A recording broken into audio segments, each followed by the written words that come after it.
Listen to me. We don't want to kill any of you. But trust me, we will. Wake them up a little! This whole thing is pretty much done. We're more ghosts than people.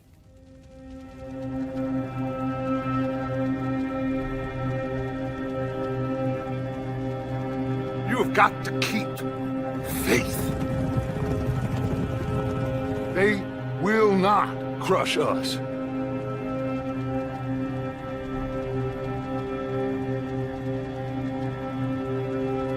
Good old Dutch. My best friend. You know how we met? Pair of hucksters trying to rob each other. Back in 78 or thereabouts. You have to love yourself a fire. It's one of the blessings. Sure, we can have fire. And we can have the knowledge of fire. But with that comes the knowledge of everything. Ladies and gentlemen, this is a robbery. Sons of Dutch. Makes us brothers. Sometimes, brothers make mistakes. You'll never change. I know that. All of you venerate savagery. And you will die savagely. Get out here! Stay strong. Stay with me. You have to love yourself a fire.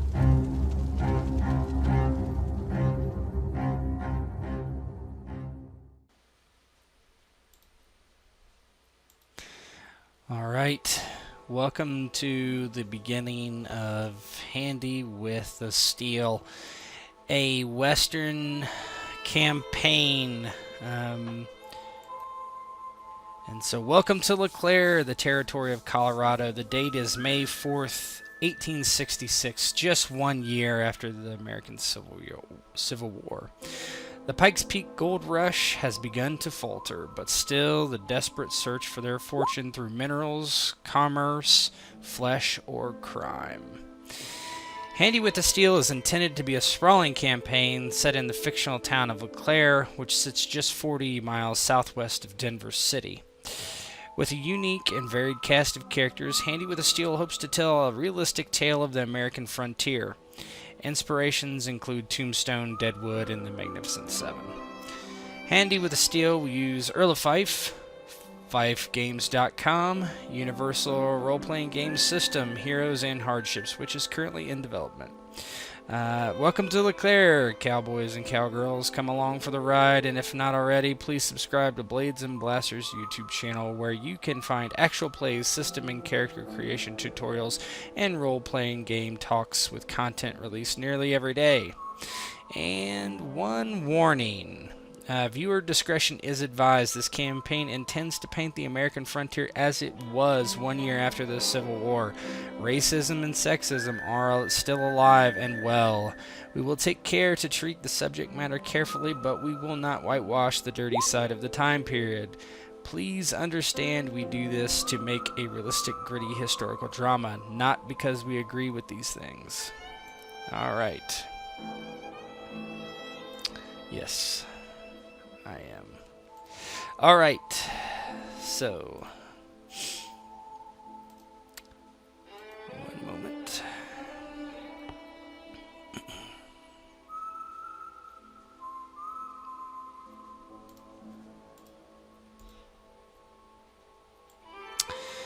The LeClaire Ledger for today, on May 4th, 1866. No sale, no peace.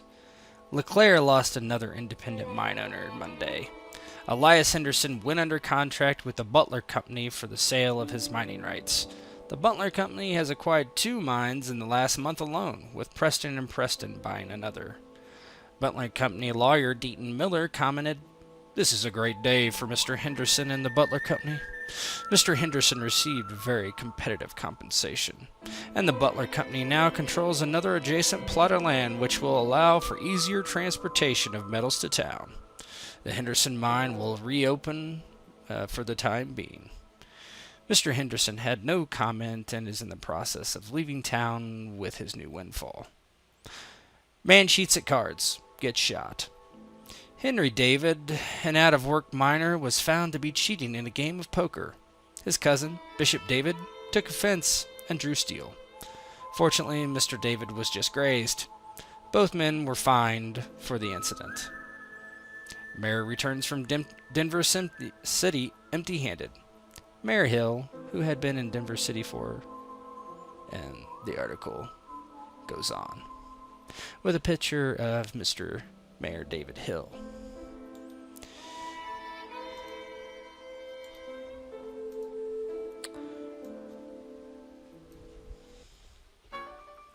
Today, all those things are put aside.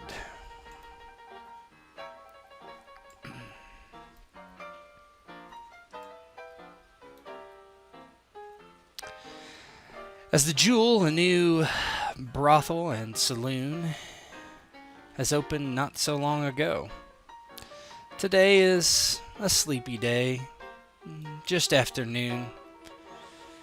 There's only 3 men at the bar, where there's a couple upstairs with the girls.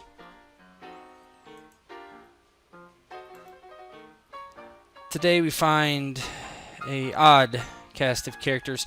They're the Brooks, or the David brothers, 3 of them, not the ones involved in the shooting, who have been sitting at the bar for at least 2 to 3 hours, drinking, laughing. None of them have went upstairs yet, much to the chagrin of the proprietor of this lovely establishment called the Jewel. Albert Graham tends bar. Red Kate and Clementine stand about. And in the corner is one man by himself, drinking, an engine, known around town as Crow. And I will let Red Kate start us off. Kate, medium-sized woman with long red hair, leans against the bar.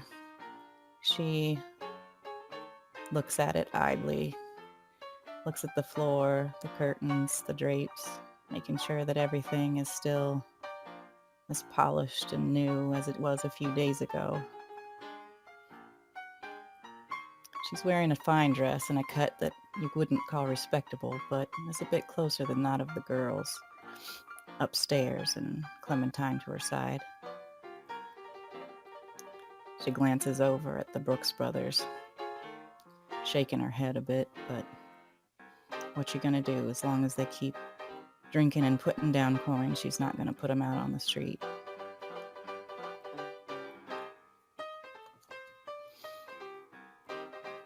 As Kate sits there in the heat, she fans herself, thinks about her life and what's brought her here. It's slow right now, but as the night wears on and as people hear more about the Jewel and what it's offering, she knows that they'll turn a fine business and things will definitely get more sprightly. What's a nice girl like you doing running a place like this? Sugar, if I had a nickel for every time I heard that one, I could hang up this top hat and retire fat and happy. Let me assure you, I am not a nice girl, and I got my bona fides the hard way. Daddy, he owned a cotton plantation. We were well off compared to some. Josie, upstairs, she was a house slave my age, companion for me in the relative seclusion of Ravenwood. It's always been my belief that we're sisters, knowing my father's proclivities, but blood or no, it's all the same in my mind. We've been through it all together, thick and thin, and there's nobody in this world I trust more. Fact is, might be few people in this world I trust at all other than Josie. We left Ravenwood together after I couldn't take it no more. Daddy, he had crossed so many lines, there wasn't any lines left he wouldn't cross. Everything and everybody on that plantation was his property, including me. Had a hard scare, but the baby didn't stick, and so me and Joe packed it up and headed out, making our living in the world's oldest profession. Why the hell not? Neither of us was exactly pure as the driven snow. Daddy saw to that. Pretty soon, though, the South was all in an uproar. War was everywhere, and times were hard all around. Confederate Army came to town, made themselves real comfortable. Protecting the city was what they called it, and then they pretty much took everything that they wanted. That included whatever ladies caught their eye, and with my hair, I catch just about everybody's eye. There was one fella in particular that took a liking to me, wore me out for 3 days, and no coin to show for it.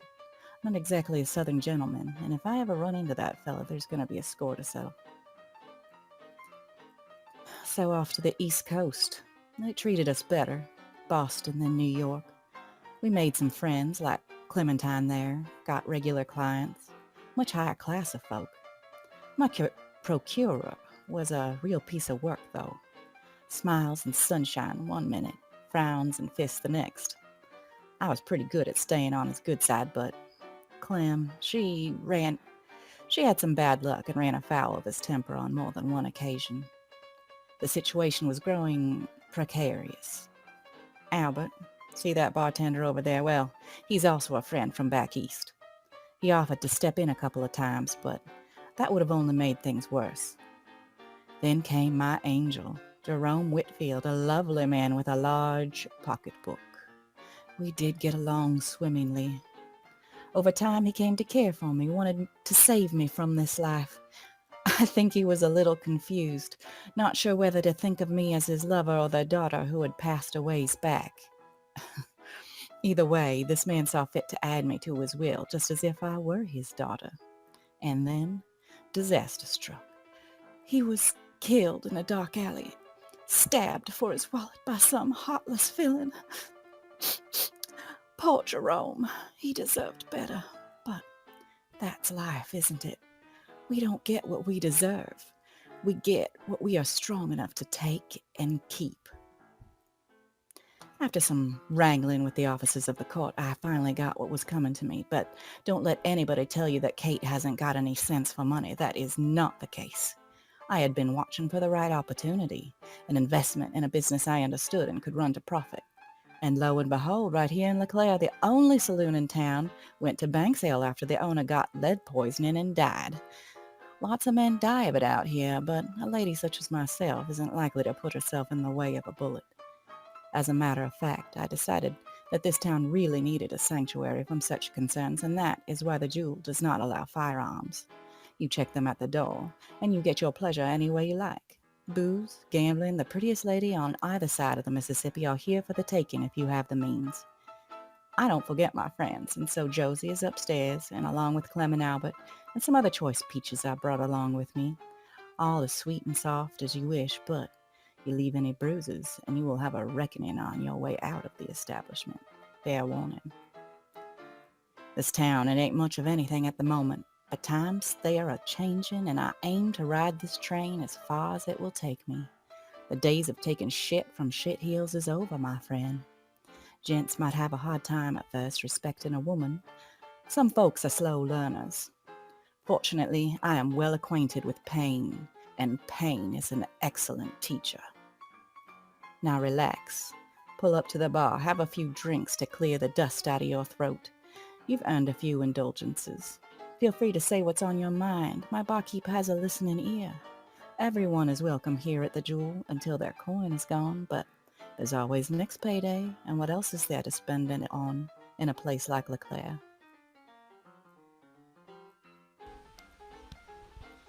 Okay. Who would like to go next? I can get Albert out of the way. Okay, go ahead. Yeah. Albert Graham is a liar. A liar that comes from a long line of liars going back to his great-grandfather, who served a great deal of time within British prisons. After his family came to the New World, the line continued, each son inheriting the family trade. Albert's father, grandfather, and great-grandfather were all snake oil salesmen. Albert, however, sought to be a good man. when his father was murdered by a victim of his sinful trade, Albert, back then Jacob Mesner, traveled to learn what he could and become his father's better. No, Jacob would not sell snake oil, but real goods to cure what ails you. Well, that was the plan, until his concoctions got some 20 people killed back east. Jacob, now Albert Graham, fled the law and did as his blood called him to. He lied and cheated all the way to LeClaire. Seems that blood runs true after all. Try as he might, Albert is just too good at doing things the wrong way. Now, well hidden by distance and deception, he works here, in the same way he did for several years back east while working on his cures. That is to say, guarding whores, serving drinks, and generally being a stubborn thug.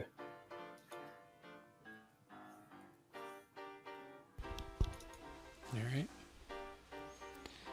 Crow, do you have anything? If not, that's okay. Yeah, I can go ahead and go. Good. Screaming Crow is sitting in the corner, in the back, kind of alone.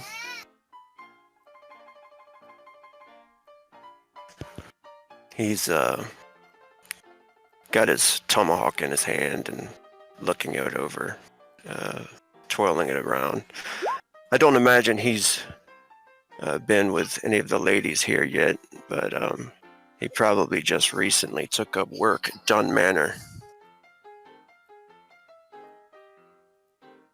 But he still comes in here to pass the time and to drink once in a while. I grew up in the Apache tribal lands, where my people lived for many years before me. So many generations before me, and I was there for the end of it. And like most of the tribes I knew, soon the white man had taken them all away. I could have fallen in battle like my father, Red Owl. My mother and baby sister were taken away to a reservation. My older brother drank himself into misery, smoked the black pipe of the yellow man, and then killed a white man in his rage in town. His spirit has become twisted, and mine with his. Yet for some reason I still live among them. I'm hiding like a ghost among these people. I'm screaming in the middle of them, yet no one hears me. My father would paint his face white, and ours like ghosts when it was time to fight or hunt, and would say, "Not to fear the dead, for we would all join them one day." They say the crow would carry the ghosts who were lost to the spirit horse. My father always told me I was like my brother, only smarter. I became Screaming Crow by my people after our last fight with the white man. I was no longer called Little Crow. The day I took 2 scalps was the day I became a man. Dancing Bear was my brother before the black pipe poisoned him. He was there to make us laugh, and he was the strength of my family. It pains me to see what he has become, what they took away from all of us. He is in jail at one of their cities now, I hear, and I often think of breaking him out. I walk among the white men, I dress like them, I speak their language, but I will never be one of them. In my heart, I will always be Apache. The name means enemy, and it's a fitting name, I think. We have lost the war, and we must change to survive. If not, we will die like the rest of my people. I hope one day that I may see my mother and sister again too, but my heart is heavy, and I do not think my mother will like what she sees in my eyes when I return to her.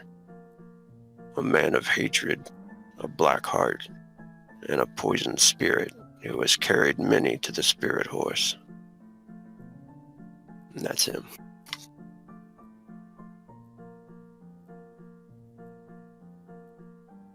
Do you have anything, Clem? Yeah. Go for it. Clementine is leaning against the bar. She's wearing a very, very low-cut red dress, corset pulled tight.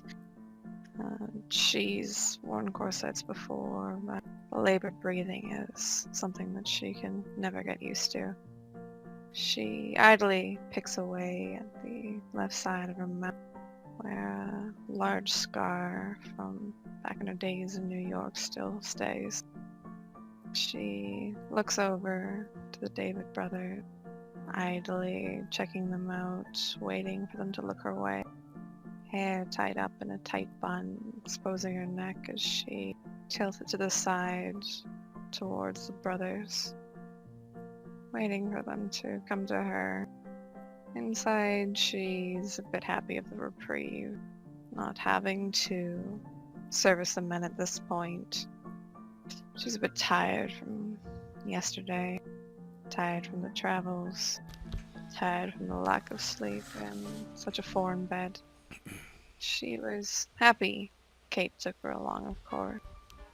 Being in New York was, hell, it was no place for a girl like Clementine. The previous proprietor, he was not a kind man to her. He's the one who made the mark on her face.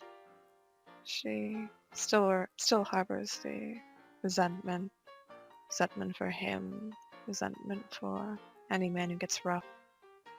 But she plays it off when she's working, plays the demure wife type, waiting for the men who need someone to talk to, need an ear to listen to them, someone to take care of them. That's what Clementine was good at. When she was off the clock, or when someone decided to threaten the other girls, Clementine instantly reached for the stiletto within her dress. She was very practiced, very precise. Eyes going from bright doe-eyed to cold and feeling. She wouldn't have anyone else hurting the girls around her. Kate knew it. And everyone else knew it too.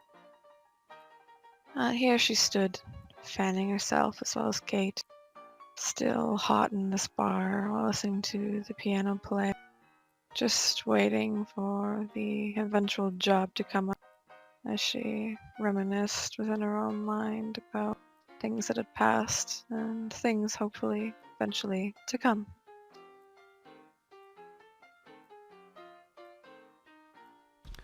Okay. The three men in the corner continue to drink. They don't seem to be very sociable between anyone else besides himself. Kate, you have met Gary before. You know that he is the eldest brother of a large family who have come here several weeks back. Some of them have picked up work at the mines, others have not picked up work at all yet. These three are in here, celebrating that Bill has gotten a job at the Preston mine. And they are drinking quite a bit. None of them have asked to go upstairs just yet, and I will leave the floor open for roleplay between you guys as you see fit. Kate looks over at the Brooks and Bill and Gary, the David brothers, and notices that they've had quite a few drinks in them. She knows from experience that that's not a good sign when it comes to upstairs business, and so she gives Clementine a gentle nudge with her elbow. Honey, why don't you go over there and strike up a conversation? Maybe they just need a little encouragement. Some boys can be shy. Clementine nods to Kate. Well, I guess if you say so. And she takes her fan. You can see she snaps it up, puts it by her side as she saunters over to the gentleman. She goes by the bar beside them, leaning forward more towards them to expose the lack of fabric in the front of her dress. And she looks between the gentlemen and smiles. Oh, hi there, folks. The man closest to you is a skinny fellow with a dark hat and a black mustache. He looks almost emaciated. His face is ruddy red from the drinks. He looks up, takes a shot of whiskey, looks less than impressed or interested. But the man behind him has reddish hair, a mustache, and a beard. Well, hello, darling. I was wondering when you were going to come over here. Playing hard to get, my brothers are. And he slaps the larger man on the shoulder, Bill. And Clementine giggles and kind of puts a hand over her mouth and smiles towards the gentleman. Oh, yes, sometimes I just get very shy when it's a group of men like yourself. You must understand. Big strapping men like my brother here, Billy, huh? Oh, don't play coy with us. Sit down. We'll buy you a shot. Bartender. Or Hey, how's it, Gary? Oh, not too bad. How about a drink for, what's your name, miss? my name's Clementine. For Clementine. Well, I'll be on it. Give me a moment. And he kind of turns and starts preparing the shot. It doesn't take long before he moves back over to the counter and slides it over towards you, Clementine, giving a bit of a nod. And Clementine takes a drink, and she quickly, she looks at it. Sorry, what kind of drink is it? Oh, it's just a simple shot of whiskey. Yeah, she takes it and smells it before she downs it. Normally, Clementine's very good at downing whiskey, but she plays up the fact that it's very strong. You can see her cough a little. Oh, it's very strong there. Not used to this that kind of strength of alcohol. Well, darling, I'm so sorry about that. Maybe the bartender could get you something a little watered down. Put a little water in that whiskey next time there, Albert. What do you say? I suppose I could, Gary. But it costs just about the same. Oh, yeah, I know. You can put the extra in mine. That's fair enough. He smiles, and Bill's just staring. Clementine, you get the impression that he's staring kind of over your shoulder, and he doesn't appear to be paying a whole lot of attention to you, and he says to Albert, "What you let Injuns in here for?" Albert kind of turns, taking in Crow over in the corner. What do you mean? What do you mean, what I mean? Why you let a stinking dirty Injun in here for? Well, coin's coin, isn't it? Pfft, he probably got that coin by killing and scalping somebody out in the roads. Hey, Injun! Injun! He starts raising his voice. Kate walks over, a smile on her face. Now, boys. Let's not get uncivilized. I assure you that, that fella in the corner, he's here to drink only. He don't go upstairs. I certainly fucking hope not. Girl will be ruined. Absolutely. And I want to keep my girls all fresh and clean for gentlemen such as yourself, so don't let that trouble your minds none. Enjoy your drinks and enjoy the company of Clem here. Well, Gary starts again. I think that's just fine, Billy. Just calm down, calm down. He ain't doing nothing. He's just sitting over there, look, casting his eyes down. He knows his place. He knows his place. Clementine looks between Gary and Bill and smiles. Exactly, Billy. I mean, there's no reason to spoil a day such as this. I mean, looks like the three of you are celebrating. Why, yes, we are. Billy here, he got him a job at the Preston mine. Oh my goodness. You can see Clementine. She kind of puts a hand on her chest and looks very, very impressed. Oh, so you're a mining man now. I hear you have to be very strong to be down in the mines working. Billy looks away from Crow and looks back to you and gives a slow nod. Yeah, look at him. He's a beast. And you can tell he's a very tall, thick fella.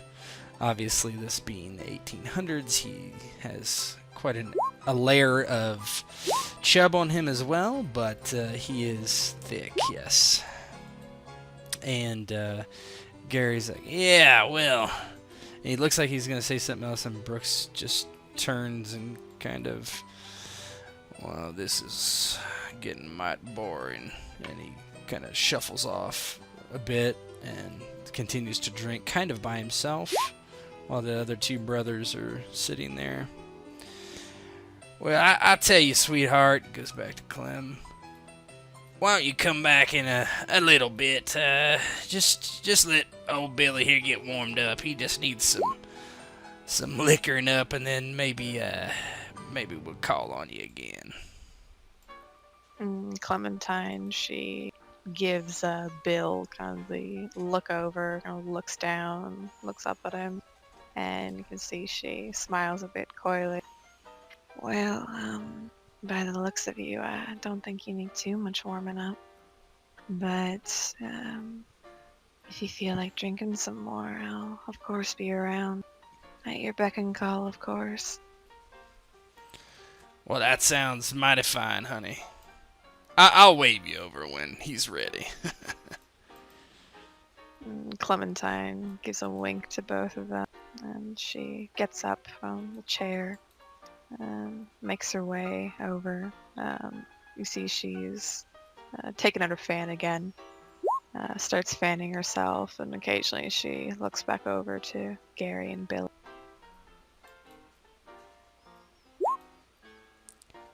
Yeah, they go back to drinking amongst themselves. Brooks coming back over and leaving you guys alone to interact with one another. Or Crow sitting in the corner as Kate heads in that direction. Yeah, Kate brings him a drink. Just a shot of whiskey in a glass and puts it on the table in front of him.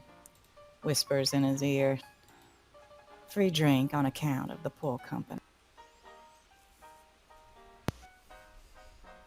And Crow kind of offers a smile and a nod, but really doesn't look up towards her.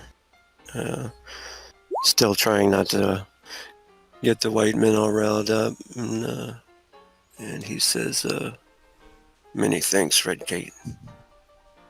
And reaches over and takes the whiskey. You welcome here as much as anybody, as long as you're paying. Just try not to let them get you right. I will try not to. She stands back, gives him a little parting pat on the shoulder, and looks over to see if Clementine's made any progress. Sees her having backed away from the boys. She walks over to where Clem and Albert are at the bar. So, these gentlemen going to have upstairs business, or are they already too far in their drinks?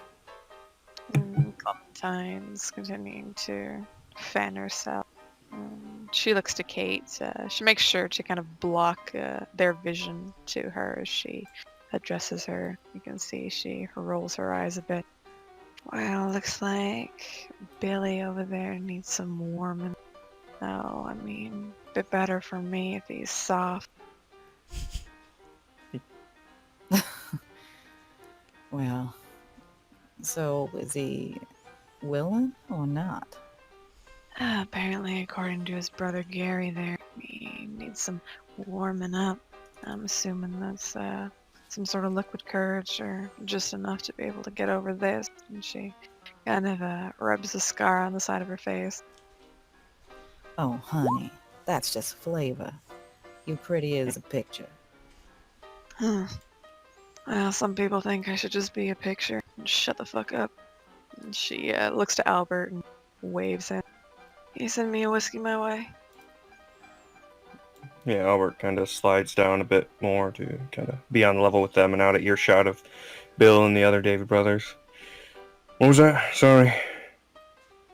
Just a whiskey, honey. No problem. You, be on the watch now, Albert.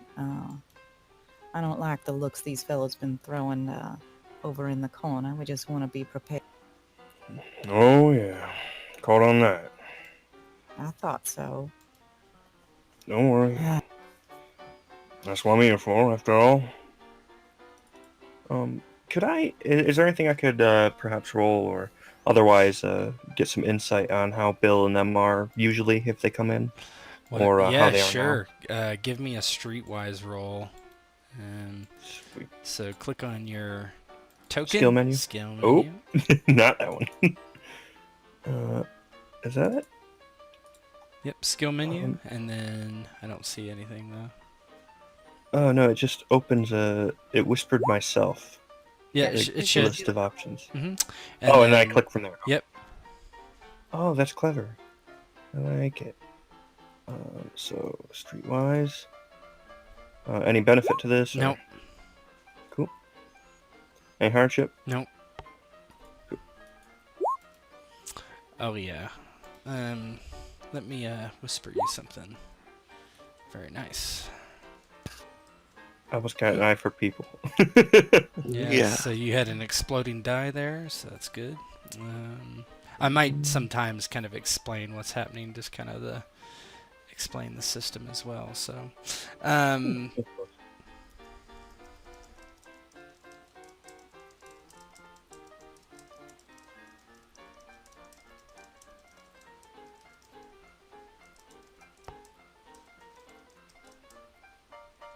You there, Ted? yeah, can you hear me? Oh. Yeah. Yeah. I am whispering, Albert. Oh, okay. Yeah, go ahead.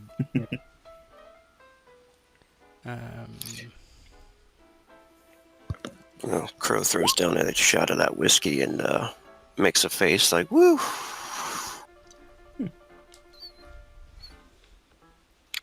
And thinks on perhaps he should get another.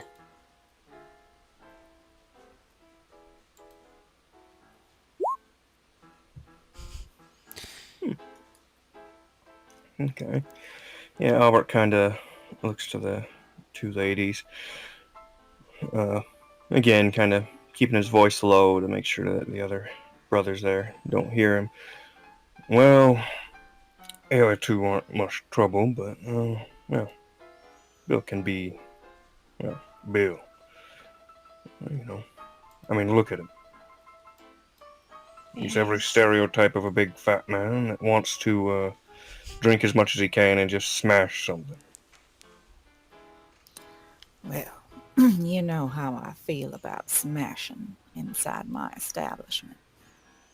Yeah, well, I mean, there's a couple of different kinds of smashing, I mean, but... Right. I just mean I don't want any of my items broken or my friends broken. Oh, of course. Won't have no problems with me around, Kate. I'll make sure to soften them up there, Kate. All right.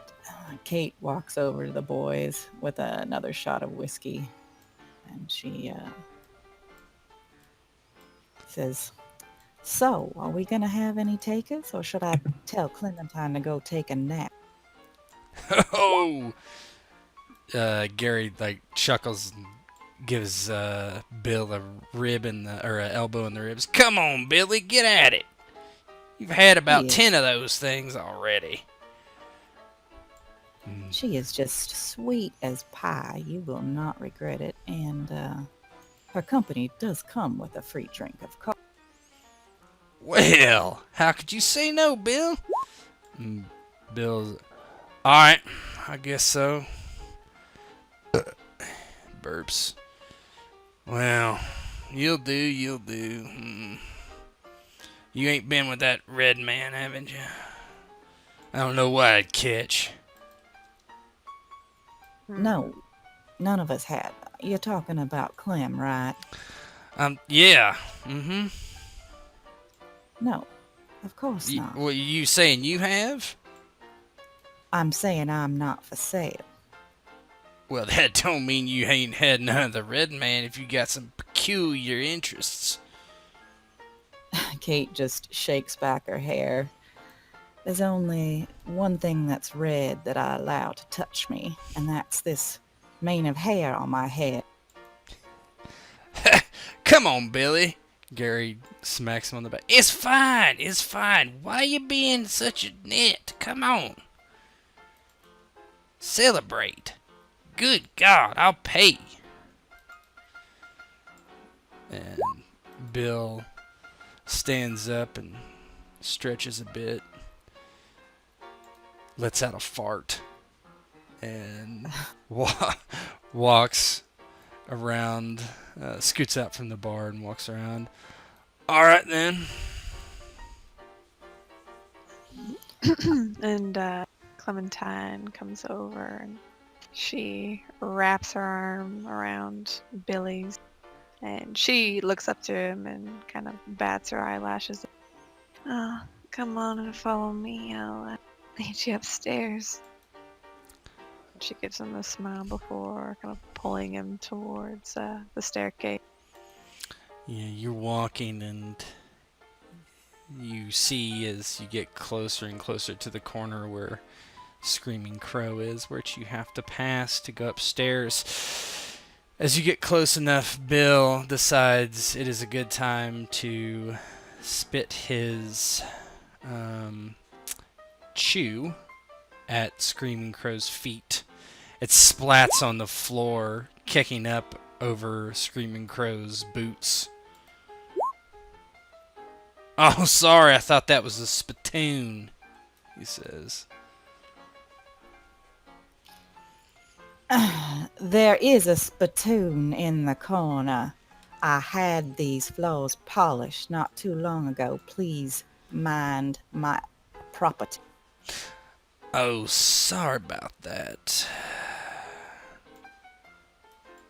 And Clementine keeps pulling Billy upstairs. Come on now. It'll be a fun time, I promise. He heads up with you. Crow, what is your reaction as this happens? Crow's just gonna look at the. He spit on the floor next to me. Yeah, right at your feet, and it just kind of splattered up on your boots. Yeah, he'll just look at it, and then look over towards Red Kate, and he doesn't do anything hostile or even look at the guy.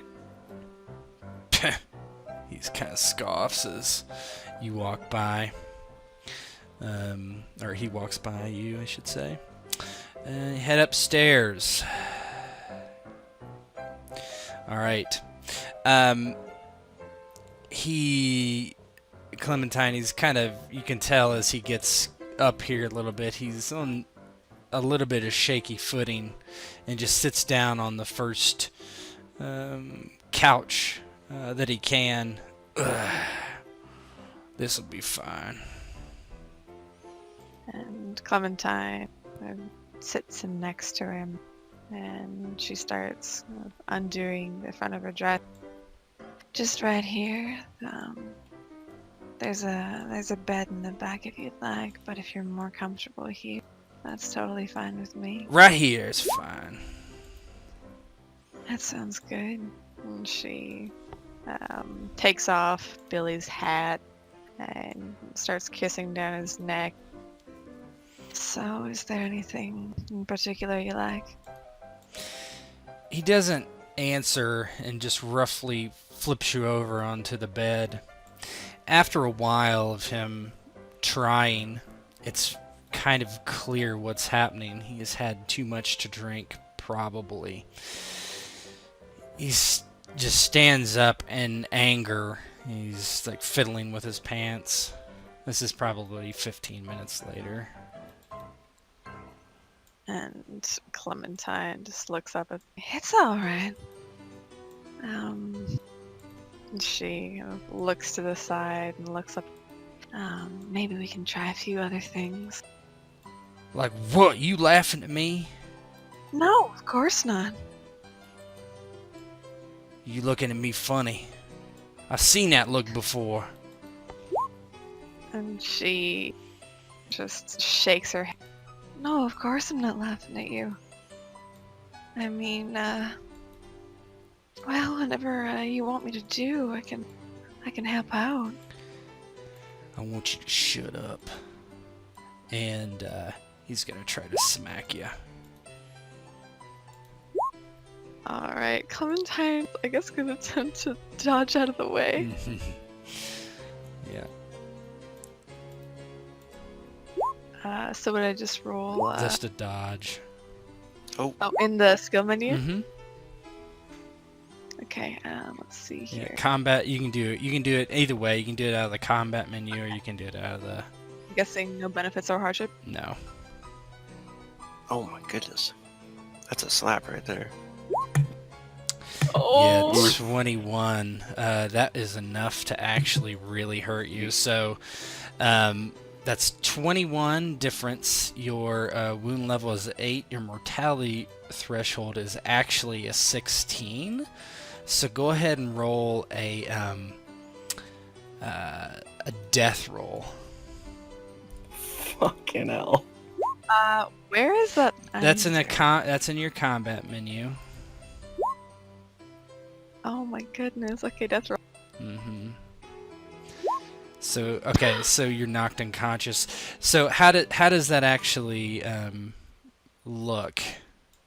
So as Clementine's trying to comfort Billy, trying to figure out what to do to kind of help him out, she stands up, and as Billy gets frustrated, he just backhands her across the face. And you can see she just falls to the floor, and her head hits against the side of one of the counters, and she just sprawls out on the floor, out cold. Yeah, I would like everyone else to give me a perception roll versus an 11.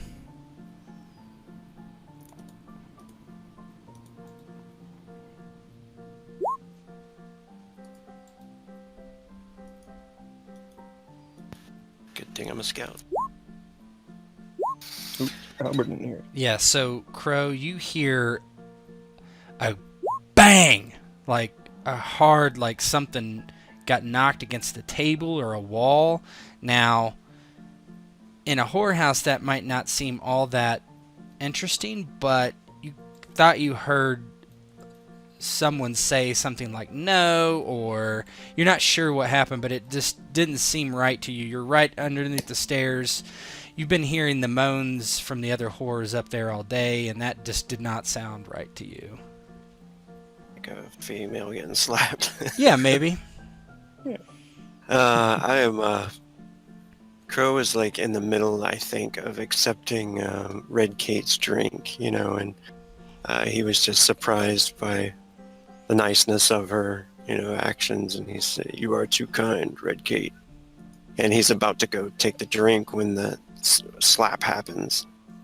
And obviously, a look of worry on his face, he puts the drink down and stands up quickly and almost pushes by Kate, but stops first to tell her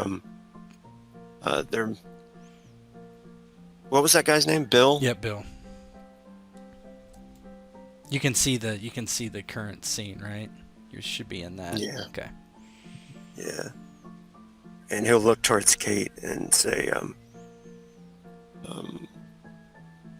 perhaps Bill has chosen someone else to unleash his rage upon, and he'll start to make his way up the stairs pretty quickly. Crow, no. Follow me, I guess. She runs up the stairs.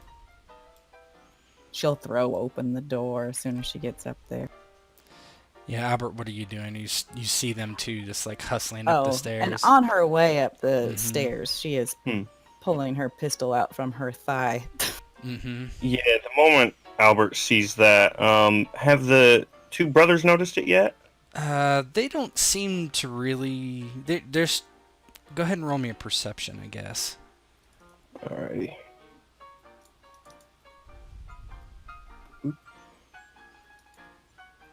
Oh, let me. Ah, there we go.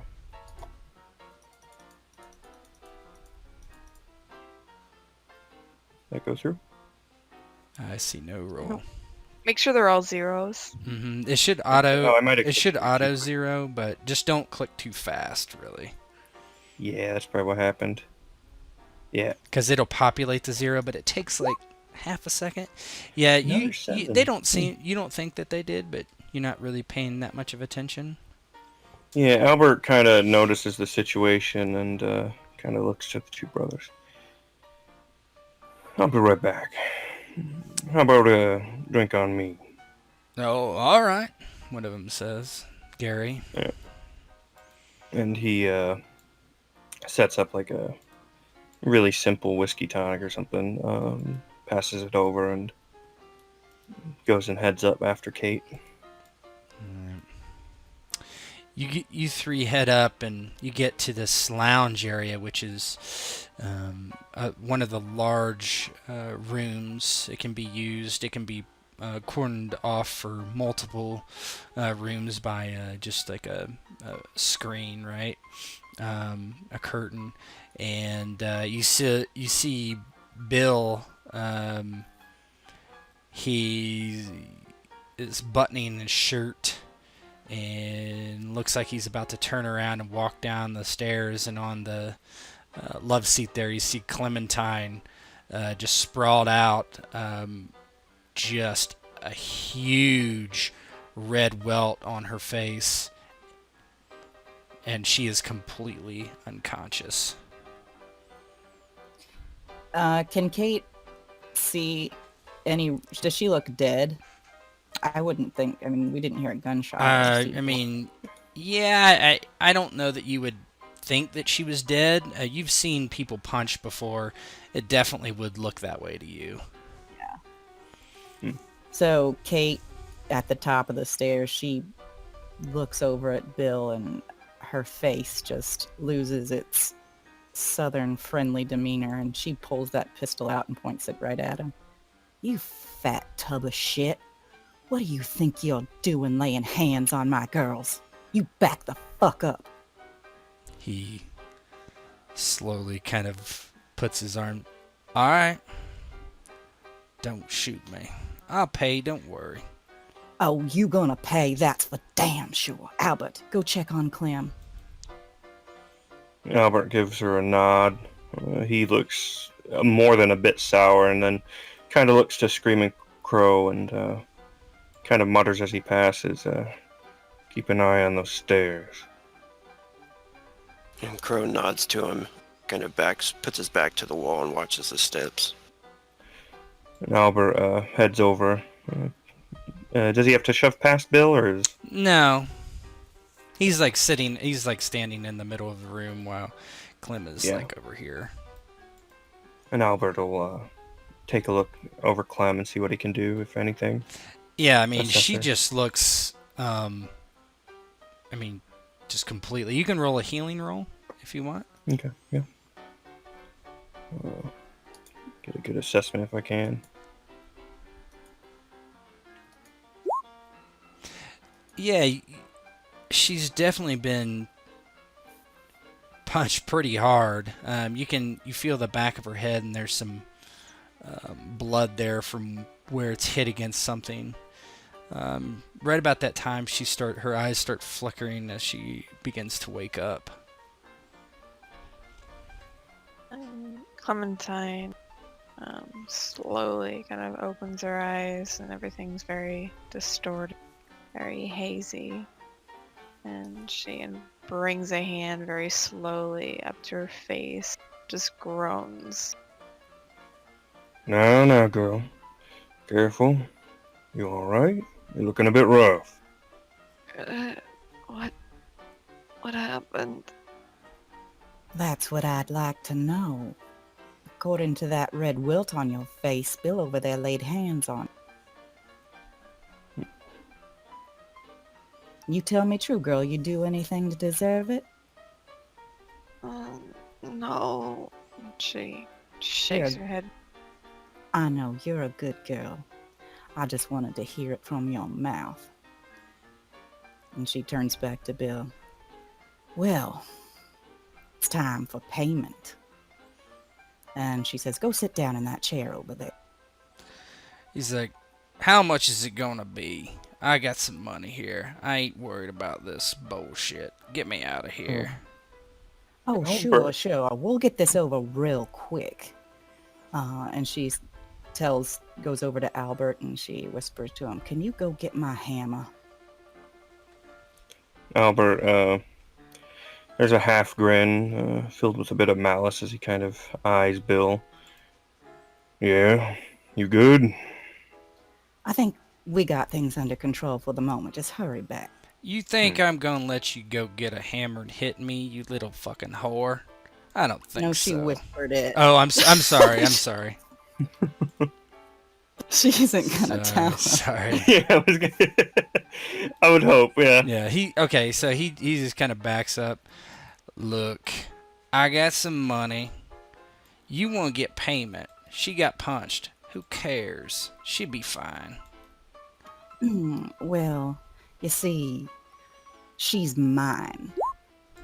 And you damaged something that belongs to me. Does that make sense? Fine. How much you want? Well, no, honey. I don't think you can really quantify, put a price on my lovely Clementine's face. I'm more of a biblical sort, an eye for an eye. You want to punch me? Go ahead. Where's the hammer at? Yeah, I was just gonna ask. Oh, well, she's got a room upstairs. It's just something she keeps. That's fine. Yeah, he just step through into another room and grab it then, if it only takes a moment. Yep.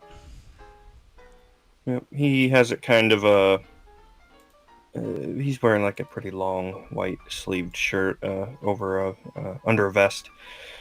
And so he has it kind of up his sleeve just a bit so that the actual head is in his hand and not like super obvious. As he walks back over to Kate.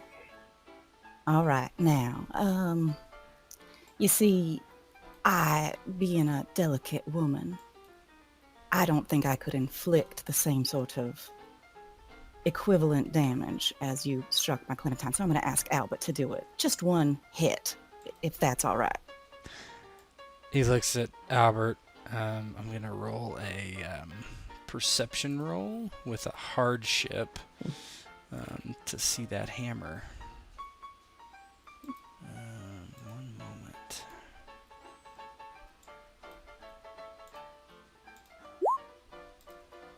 So a hardship, he is removing one additional die. So let me, he might be rolling 0, so if that's the case, let me check something. Sorry. Quick status, his senses are, yep, so he just gets a -3 to this roll instead.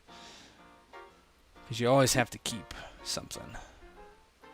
Alright. Perception.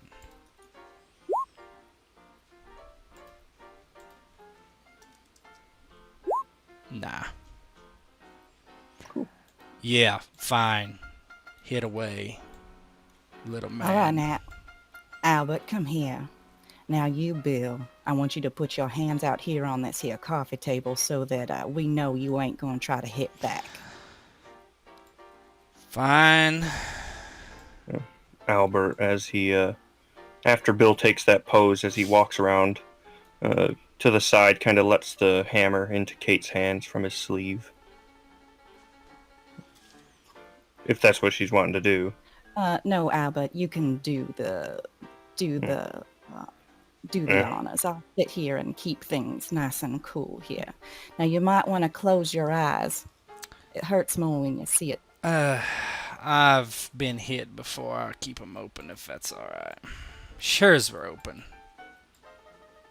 All right, then. Just keep your eyes on me, then, Bill. I'm much prettier than that, Albert. No, I think And I'm going to on look three, at the Albert. girl in her face. 1, 2. Yeah. And Albert is going to first swing essentially with his offhand, right? And go for a good swing with the fist into his face, and then bring the hammer down on his hand. Yeah, I want the hammer on the hand. Thank you very much. Yeah. Yeah. Go ahead and roll a yeah,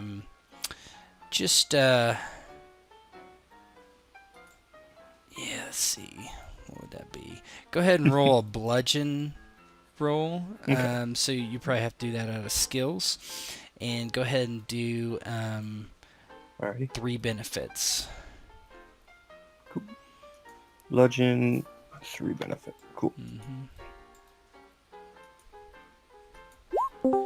Let's see. Oh my. What is his base defense? Okay. That makes me so happy. I was gonna say, yeah, Albert is great at punching the hell out of stuff. Not the best with any kind of weapons, but. So let me see what that is. So his base defense is that.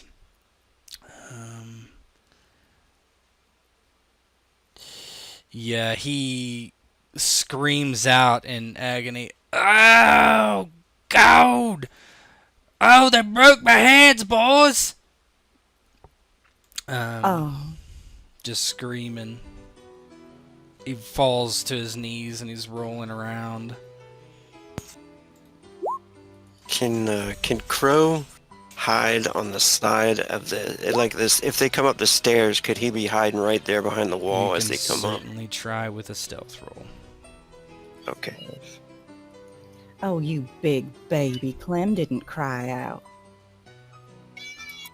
He's just rolling on the ground, screaming. And Kate is actually just grinning. She doesn't seem worried. She seems just like really. Which hand did you enjoying do the it to? moment. Did you do it to right or Oh, left? the right Okay. hand. Yeah. Yeah, if that's what Kate wanted. Albert lives to serve. Yep. After a few minutes, go ahead and give me a perception roll. Yeah, Albert is kind of keeping an eye on the. Nice. He's expecting after that them to come along, but. Yeah, Clementine's actually, if she's kind of about herself at this point. Yep. Yeah, she's got her dagger out, and God, Albert is see, blind she as a gets fucking up. bat. She's mostly naked at this point, but she starts heading towards Billy with a knife out in her hand. Now show restraint, Clem. He's paid. You can mock him, but don't kill him. And she walks over, knife in her right hand. Oh, my fucking hand! Don't kill me! Don't shoot me, boys! And as you're kind of walking, you hear the creaks on the stairs. Albert takes a step over towards the stairwell and kind of stands to where they'd have to walk past him, and kind of calls down the stairs.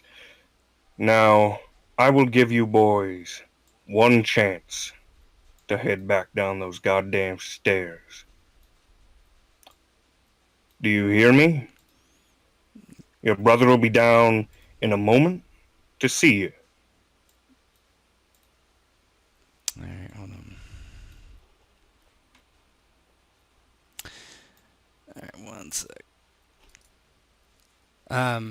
Albert, would you give me another perception roll? Sure. Let me see. Oh, there we are. Yeah. And he's definitely going to try to intimidate if he can. Yeah, let's do that perception this goes first. Mm-hmm. Yeah. Albert's blind as a bat.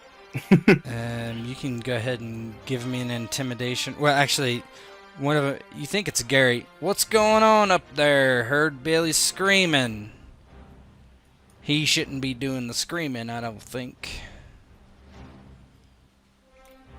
Yes, well, Billy seems to have gotten a bit more intoxicated than he should have, and struck one of the ladies. Well, that's unfortunate. Perhaps you could have talked to me before whatever happened up here, Billy. Oh, they broke my hand with a hammer, brother. Oh, you see, that is a problem. That is a bad problem we have here, Albert. Yes, that it is, Gary. Now I will give you one more warning. You wait patiently downstairs and he'll be there soon. I'll even fix his hand up for you. Well, you see, you've got a problem. You store our guns behind the bar. Heard what was going on? We retrieved them. Don't think you got guns up there. You best send him on down here now. I don't want to have to come up there and fill you full of lead. Got 2 boys healed, and you ain't got nothing but a knife and a hammer. That's my guess. So you best be smart about this, Albert. Don't want to have to kill you now. Clementine's gonna call out. Well, you can either put your guns down or I'm gonna gut your brother like a fish. You can decide whether you want to come in here with your guns blazing. I'm not afraid to cut him up. You calm down. Gary, listen to me here. You put those guns down. You calm down. I'll fix your brother's hands up. And we'll send you on your way. You understand? I don't know. That's a lot of trust I'd put into you, Albert. I don't know you that well, buddy. How about you send him down, then we'll leave. Then we'll talk about his hand later. Well, do you want me to fix his hand up or not? You can come with us if you want. Otherwise, we'll go to the dock and Red Kate can pay for it. Yeah, I definitely want to try and assess how much he's bullshitting if he's not. Go ahead and give me detect lies. Sweet.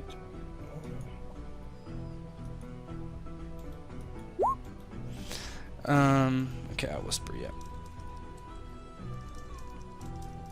My whisper's not working.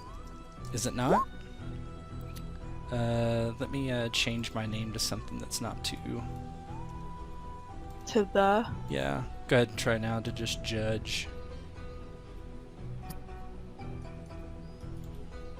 Yeah, we're good. Yeah, Albert calls back down. Alright, Gary. Now you listen. Like I said, I'll send him on down. You brothers can get a move on. And, again, if you need to, I can always help out with the medical. Alright, you send him down. What is Clementine Red Kate doing right now? Are there any doors to other rooms that are occupied by the Oh, horse that she can access absolutely. from here? Yep. Oh, she's gonna just start opening the doors one at a time. Well, like, sorry to interrupt, honey. Get your lid. She's basically gonna start getting her whores out and armed because they do have guns. Yeah, up they here. have. I don't know what they're thinking. And if she has an extra up here, she'll hand one to Crow as well. Clementine approaches Bill, lying on the ground as Kate's kind of busy with getting everybody else, and she holds a knife to his neck. If you ever come here again, if you ever touch one of us, ever again, I will make sure to gut you and every single one of your brothers. Is that clear? He looks up at you and, uh-huh. And with that she kind of takes the knife and she puts it in his mouth and she kind of presses it against the corners of his lip. Is that clear? Yeah. She takes a knife out, kind of nicking the corners of his lips, and she gets up. I hope you learned your lesson. Like the chaw just kind of falls out of his mouth as you pull the blade out. He had never even gotten rid of it. And you taste the chew in your mouth from kissing him earlier. And she spits on him from above. Gary calls up the stair. All right, Albert, Kate, how about you just send Bill down? Yep, he'll be down in just a moment. Like now. Brooks is getting a little edgy, and quite frankly, so am I. You can't kill a man That's for hitting fair a enough, whore. Gary. Kate smiles at this and she just walks over to Bill, nudges him with her foot. Get up, you tub of guts.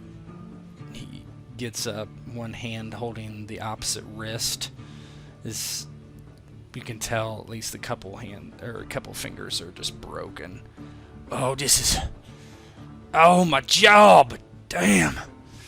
Oh, well, you know, Clem here, she's got a job too. Now get the fuck out. And don't even think about sending me a bill. He begins to walk, slunched over. He gets past his crow, who's kind of hiding in the corner, and just casts him a glance. Kate follows behind, like pretty close behind, with the pistol pointed at his back. Did Kate give me a pistol as well? Oh, yeah, she did. Yeah, sure. Well, if she had an extra... Yeah, up there, you would she have probably extra, yeah. Alright. Crow will smile at Bill and nod to him. Thank you, Red Kate. I enjoy your establishment. Well, some customers are always welcome. And Bill heads towards the landing and looks over his shoulder. You guys made a mistake today. I can tell you that. Albert. Oh, you're the one who's been making the mistakes. Hey, girls, why don't you come down here and show these boys what they're gonna be missing? They all kind of move towards the hallway or the stairway as Bill walks down. Gary gives him a very displeased look. They both have their guns in their hand. Brooks has a knife in his offhand. Gary looks past Bill as Bill kind of shoves his way past Gary to downstairs. And Gary just shakes his head and says, well, that was unfortunate. I like drinking here.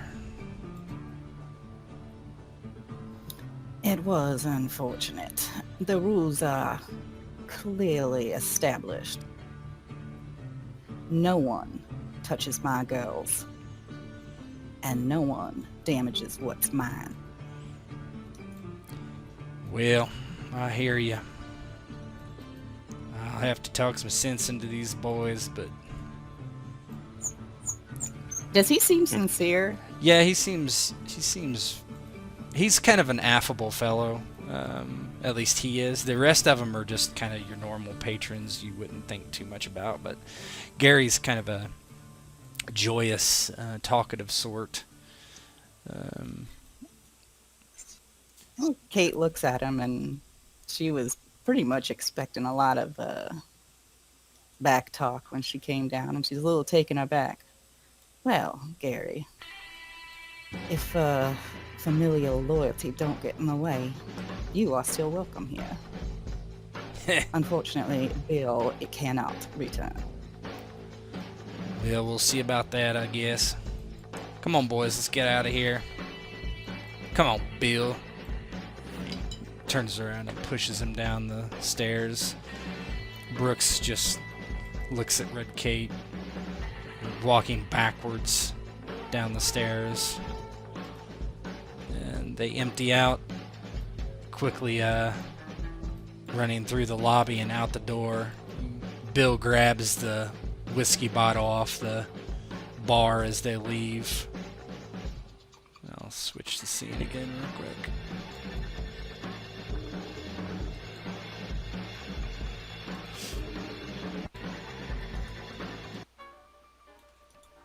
No, we can't do that. Alright. Kate watches them leave through a window. Glances back at Clem and Crow and Albert. Well, that was a little more excitement than I had counted on. Well, certain. Clementine at this point she's taken a fur blanket from upstairs and wrapped it around herself, coming back down. And she looks off to the side. You can see kind of this anger as she looks at the window, watching them leave. He ain't gonna be punching nobody anymore, Clem. For now. Now, Clementine, calm down. Get over here and I'll do what I can for your head. Alright. She walks over. She looks to Crow and just gives him a nod before making her way over to Albert. Yeah, Crow says, are you going to be alright, miss? I'm gonna be fine. I've taken harder hits than that before. Just wasn't really expecting that one. Should have been. He takes the pistol and puts it on the bar back for Kate or Albert to take it. And he says, thank you.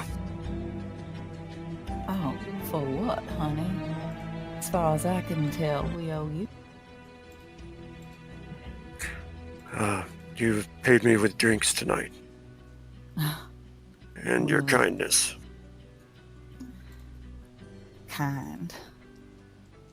Can't say that's a description that's usually applied to me. I think it's more... Well, I got friends that have been looked down on, maybe even more than you have. I know how it is. I know we all bleed the same red. Crow smiles and nods to her. Perhaps if I would have fought Bill, and he wouldn't have hurt the woman tonight. I don't know about that. He would have just had an excuse. Would have been more trouble than it would have been worth. As much as it pains me to see poor Clementine here like this, if you had gotten in a fight with him, it probably would have gotten much, much worse. I fear Albert's right. Bill might not have stopped until one of you was dead. And his brothers most surely would have gotten involved.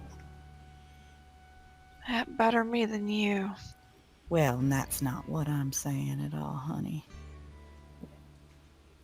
Yes. Albert is kind of wrapping up the part of her head that's quite swollen at this point, applying a little bit of much, much stronger proof alcohol to the bit that's kind of split from the concussion, presumably.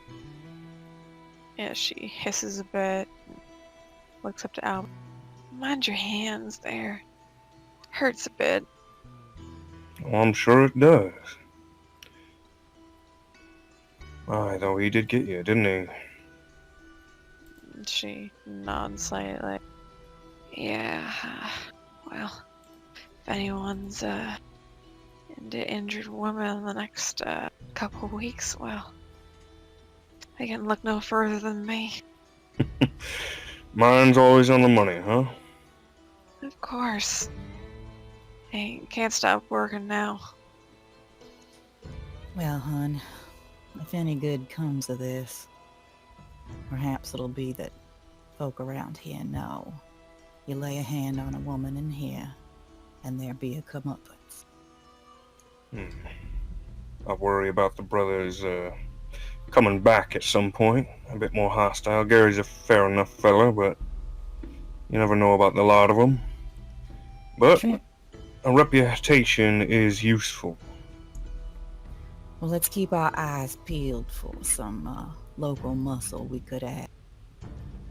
Seems like we might need it.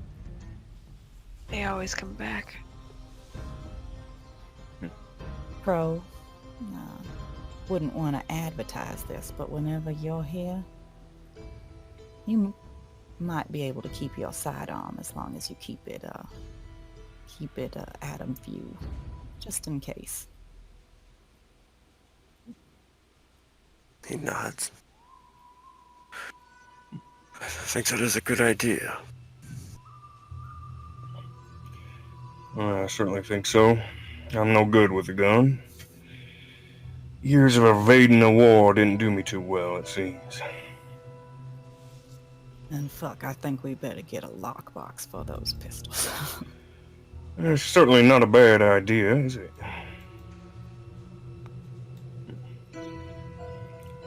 I must admit, I had a touch of concern, but I was a bit more worried about what was going on up there. Besides, the ladies are always at the ready.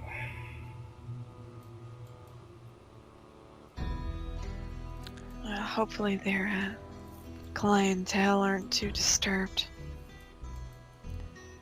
Yeah, there was only one of them with someone, and he's already gotten the hell out of there. The other two were on break sleeping. So Albert, let's do just some fiddly wound healing rolls. So you're gonna try to. So Clementine has a legit wound because she got hit for over her mortality, and so she has a wound. It is a head wound with a level of success of 20. It's marked on her sheet as well. So you need a healing roll over a... well, first Clementine needs to see how bad it was. So Clem, go ahead and you need to give me a severity head wound roll. Alright. I'm guessing... Was it moderate or terrible? That was a... 1 sec. 20? That was... It was a lot. Yeah. It was a hell of a lot. Yeah, you rolled like a 34 and I rolled like a 12. Yeah. Fucking got ya. Yeah. Wound level plus... Your wound level is an 8. It is a... It's a moderate. Alright. So, -1 senses. So you currently have -1 senses. I'll add that. If you want to, if you go on your sheet, the easiest way to do it is go down to on your skills tab, go to stat modifiers, and put a -1 in senses. Oh, shit. So just go to skills and modifiers, and then on the right there's stat modifiers.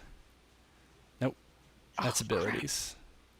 Just skills and modifiers. Right. Okay, You're good. so it's on the current, yep, right? It's on there, and so go to senses and just put a -1 in there. Straight to the right of agility. Straight to the right of agility. It's a gray box. You see it? Oh no. Okay. I don't. Okay, so you see where your agility skill tab is? Down where no, on your sheet. Yeah, I'm looking at my sheet. You see what I'm doing?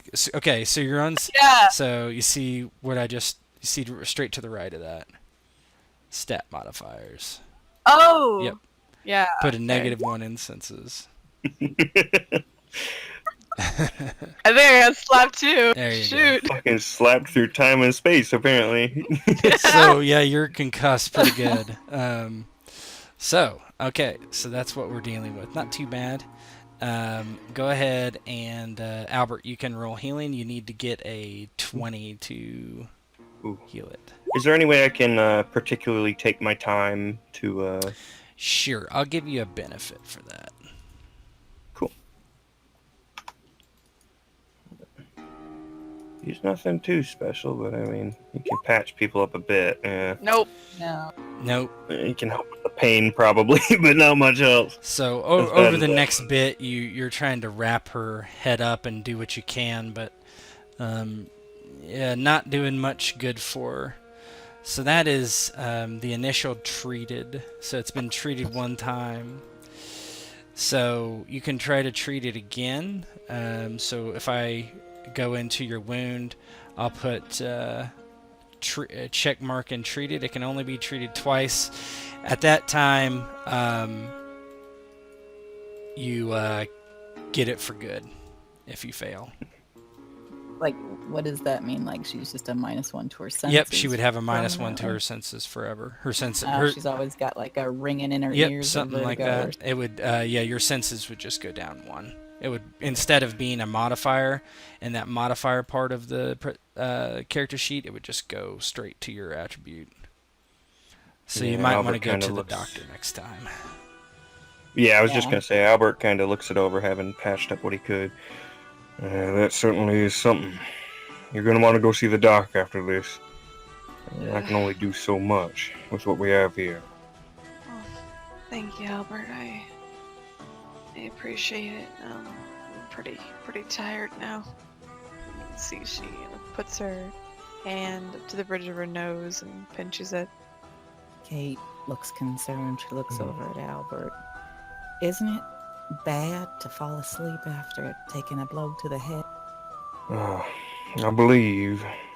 Should I roll healing to see if he... Yeah, if- you would know that. That's Yeah, That's yeah, just- okay. Best to keep awake, yes. And probably I not think- too much more alcohol. At least not drunk. Just lie down and rest. I think we should maybe send for the doctor. Send one of the girls. That's a good idea. I'll keep her awake and tend to her as I can. Sissy! Red Kate calls up the stairs. Sissy comes down. She looks at you. Is the excitement over? Yeah, honey. I need you to run over and get the doctor. Clem here. She took a big blow to the face, and she's not acting right. I want her checked. She nods. Alrighty, I'll go. And she hustles out the door. Oh, wait, Oh, Sissy. yeah. You go armed on the street. There were some fellas in there, and I wouldn't want them to take out their resentment on you. Oh, okay. And she heads back up, gets her derringer, stuffs it down her brassiere, and then heads out. And the four of you stand around. Well, Clementine probably takes a seat after today's mishap. Welcome to LeClaire and the Old West. And that's where we will stop. So. Yay!